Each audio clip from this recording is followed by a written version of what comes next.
Good morning guys, இது Ketti vlogs. இப்போ வந்து பழனி முருகன் கோயிலுக்கு நடைப்பயணம் போடணும். இன்னிலேருந்து போட்டுட்ருக்கேன். வீடியோ பாருங்கள், லைக் பண்ணுங்கள்.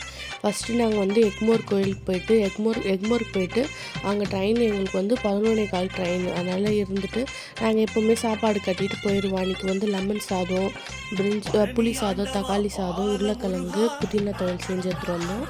சாப்பிட்டுட்டோம் கொஞ்சம் ட்ரெயினில். எங்கள் அம்மா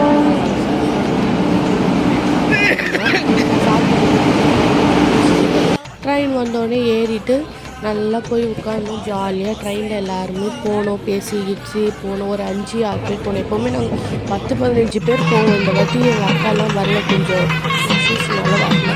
அதனால் நானும் எங்கள் சித்தப்பா எல்லாருமே போயிருந்தோம். எங்கள் சித்தப்பாவில் வந்து ஒட்டச்சத்திரத்துலேருந்து பிக்கப் பண்ணிக்கிட்டோம். போயிட்டு அங்கே வந்து நடைப்பயணம் ஸ்டார்ட் பண்ணோம். போயிட்டே இருந்தோம்.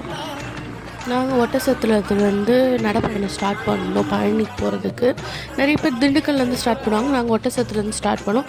கொஞ்சம் தூரம் போயிட்டே இருக்கும்போது குழந்தை முருகர், சாக்லேட் முருகர் அவர் வந்தார். அவர் பார்த்துட்டு ஒரு 1:30க்கெலாம் படுத்துட்டோம். அதோட